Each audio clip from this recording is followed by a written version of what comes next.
Olá, pessoal. Olá, pessoal. Aqui é a professora Marisa Luz e eu vou trazer para vocês hoje o teorema fundamental da álgebra. É um assunto bastante fácil, interessante, pelo menos eu acho. Acho que vocês também vão gostar. Então vamos ver. Aqui nós temos ax mais b com A diferente de zero. Porque se o A for zero, o que acontece? Vai ficar só o B. Então, nós temos uma equação do primeiro grau. A segunda, ax ao quadrado mais bx mais c. Também com o A diferente de zero. Por quê? Porque se aqui for zero, o que acontece? Eu vou ter uma equação do primeiro grau e não do segundo grau. Então, o A tem que ser de zeros. Aí nós vamos ter temos uma equação do segundo grau, que eu posso estar resolvendo usando o delta ou Bhaskara, né, que é x menos b mais ou menos raiz quadrada de delta sobre 2a, que eu vou achar se o delta for igual a zero, eu vou achar duas raízes iguais. Se o delta for maior que zero, eu vou achar duas equações, dois números ou dois zeros diferentes, duas raízes diferentes. Se o delta for menor que zero, aí a gente entra no campo dos números complexos, ok? Repetindo, se o delta for igual a zero, nós vamos ter duas raízes iguais. Se o delta for maior que zero, eu vou ter duas raízes diferentes. Se o delta for menor que zero, que para os reais a gente não resolvia, agora, como a gente já sabe, números complexos, então se o delta for negativo, eu vou usar os números complexos para poder solucionar, ok? Vamos resolver algumas dessas equações baseadas no teorema fundamental da álgebra demonstrado por Gauss em 1799. Toda equação algébrica P de x igual a zero, de grau n, que multiplica n mais 1, tem pelo menos uma raiz real ou complexa. Então, se for de primeiro grau, é ax mais b, vou ter uma raiz. Se for de segundo grau, eu vou ter duas raízes, ou duas iguais, ou duas diferentes. Ok? Tem pelo menos uma raiz dos complexos. Teorema da decomposição. O polinômio p de x, ax, x elevado a n, x elevado a n, mais a n menos 1, vezes x elevado a menos 1, e vai continuando, a n menos 2, x menos 2, vai indo. Mas o espaço aqui compreende que ela continua até eu chegar no A2x ao quadrado mais A1x mais A0. Aqui seria o quê? AX, aqui seria o quê? AX ao quadrado mais BX mais C. Nada mais que isso, ok, pessoal? Então, o P de x vai ficar a n que multiplica, se eu tiver quantas raízes? Se eu tiver duas, x menos alfa 1, que multiplica x menos alfa 2.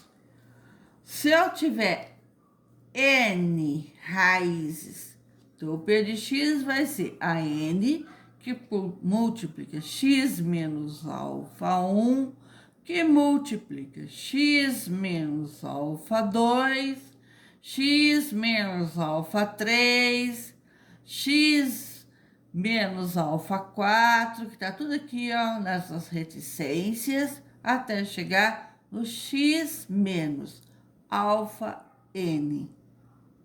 O n aí seria infinitas soluções, né? O n pode ser 2, 3, 4, 5, em que o alfa 1, o alfa 2, reticências, alfa 1, alfa 2, alfa 3, alfa 4, até chegar no alfa n. Esse n aqui, ó, é o número dele, ó. Pode ser 10, pode ser 20, pode ser 30. São as raízes de p de x. Podemos enunciar o teorema. Toda equação polinomial p de x, que é igual a zero, de grau n, n maior ou igual a 1, tem exatamente n raízes reais ou complexa. O que está dizendo aí? Que toda equação polinomial, que eu faço ela igual a zero, se ela for de primeiro grau, ax mais bx, eu vou ter uma raiz real. Se for ax ao quadrado mais bx mais c, eu vou ter duas raízes iguais. Se o delta for igual a zero, eu tenho duas raízes iguais. Se o delta for maior que zero, eu tenho duas raízes diferentes. Se o delta for um número negativo menor que zero, eu vou ter que entrar nos números complexos. É o que está falando aqui. Então, quando acontece isso aqui? Quando eu tenho raiz quadrada de número negativo. Então, eu vou entrar no mundo dos números complexos. Por exemplo, raiz quadrada de menos 3. Eu vou entrar nos complexos. Senão, eu vou ficar aqui nos reais, números reais. Multiplicidade de uma raiz. As raízes de uma equação algébrica podem ser todas distintas ou não. O que quer dizer isso?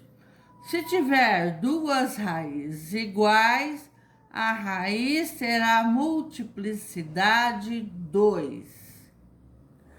Duas iguais, por exemplo, eu fiz lá. Achei o delta, deu zero. Aí eu vou achar, por exemplo, 2 e 2. Então, eu chamo de multiplicidade 2. Tem duas raízes. Mas quando a equação algébrica for maior que x ao quadrado, pode ser x à terceira, x à quarta, x à quinta, nós vamos ver tudo isso daí. Ou seja, ela pode ter multiplicidade 2, ou seja, uma raiz dupla, se tiver três raízes iguais, raiz tripla e assim sucessivamente. A equação algébrica x ao quadrado menos x menos 2 elevado ao quadrado e x mais 1 elevado ao cubo e x menos 3 é igual a zero. Então, se eu fizer aqui eu tenho x menos 2 elevado ao quadrado. Aqui ela é dupla. A multiplicidade dela é 2. Então, ela é dupla. Aqui 3. Então, a multiplicidade dela é tripla. E aqui que eu não tenho nada, ela é raiz única.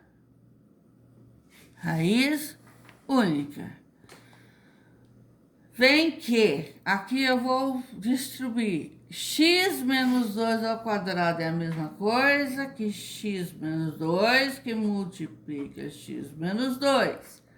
Aí depois vem x mais 1 elevado ao cubo. São 3 vezes x mais 1 que multiplica x mais 1 que multiplica x mais 1.